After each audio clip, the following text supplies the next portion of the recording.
In this video, I'll be transforming Harley-Davidson boots into Fullmetal Alchemist boots, starting with a 3D printed sole. To get the size and shape established, I first used a regular desktop scanner to get correctly scaled images from multiple angles. Now I can sketch extrudable profiles in Fusion 360 so the model will fit the sole inside, but on the outside I'm changing the shape and tread pattern to match the reference material, of course keeping in mind tolerances for the new sole to fit comfortably over the old one without adding too much extra bulk. At first I tried cutting the model exactly to height before printing, but the existing soles weren't even. Plus, the print quality is much better when there's a flat side to put down on the print bed. So after some experimentation, I found the best solution was to print the model upside down in two parts with extra material that will be trimmed to size at installation. I'm using flexible cheetah filament, which will make the soles both durable and non-slip.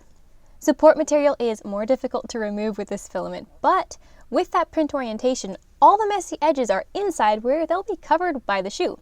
With all the supports removed, the halves of each shoe can be welded together with a soldering iron. I melted deep into both parts for a solid bond and filled any gaps with scrap filament. I did a final test fit, then used scissors to rough cut the parts close to the right height. With the sole back on the shoe, I can trim it to exactly the right height using small scissors and a sharp knife. To permanently attach the new soles, I'm spreading contact cement on both surfaces.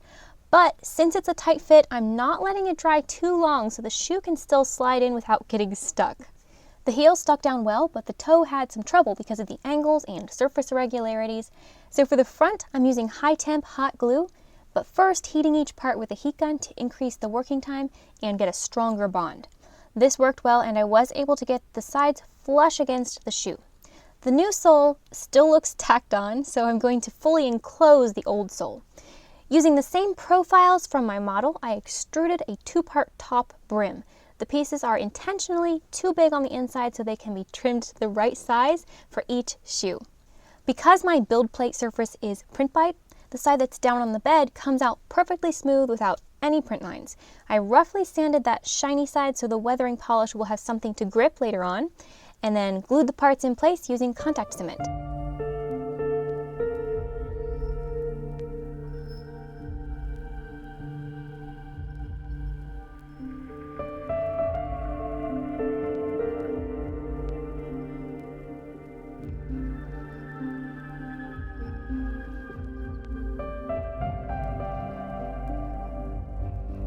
To create a strong bond at the seams, I'm using the soldering iron to carefully weld together the edges and then cleaning up the seams with sandpaper. I'm using brown shoe polish to start building up luminous layers that will give the filament and the leather a more unified look that's not so fresh out of the box like maybe these boots have seen some adventures.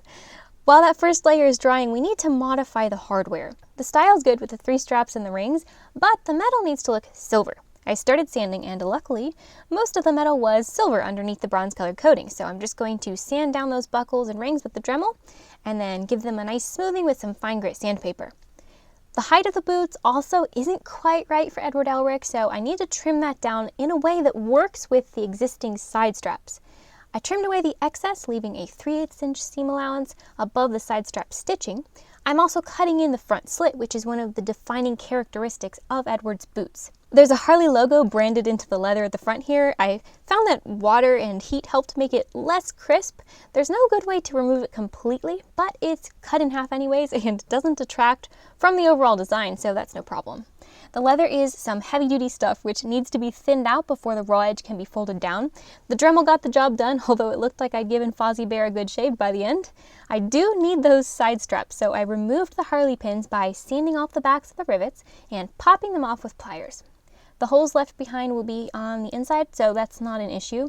Contact cement is ideal for gluing leather, so that gets spread generously along the edges of the top and front slit.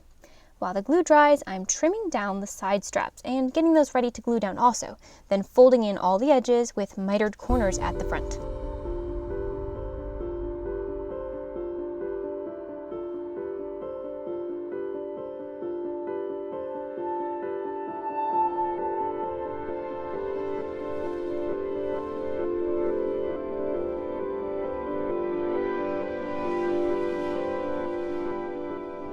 Continuing on with the weathering, I've got brown and black shoe polish with clear polish and brown tinted leather conditioner for blending.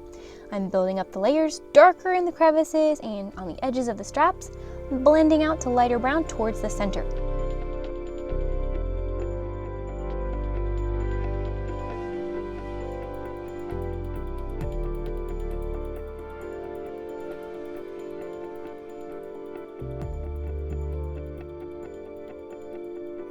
For the sole, I brushed on the polish with a shortened chip brush, emphasizing the brush strokes and working it into the seams so it almost starts to look like wood. Once the polish is dry, it can be buffed to a deep, rich luster. The only hardware that wasn't silver, even after sanding, was the rivets. So for those, I'm dabbing on some pewter rub and buff. Because this is also a wax-based finish, any extra rub and buff can be wiped away with a cloth dipped in the shoe polish. The final step is to reinforce the back seam so that gets stitched down.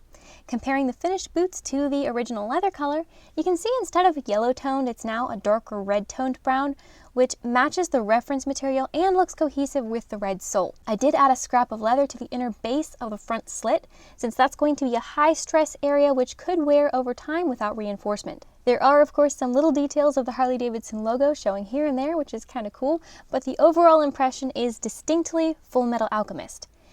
And on a practical note, because the color is achieved with shoe polish, it's going to be easy to maintain and touch up as scuffs and scrapes inevitably happen. I hope you enjoyed this kind of non-typical project. Sometimes you do need more than armor and an axe to make a complete character. As usual, I'll put the supply list in the description if you want to try your own boot modification. Those affiliate links help support the channel at no additional cost to you, so thank you for using the links if you're going to be shopping anyways. Thank you so much for watching, and I'll see you soon.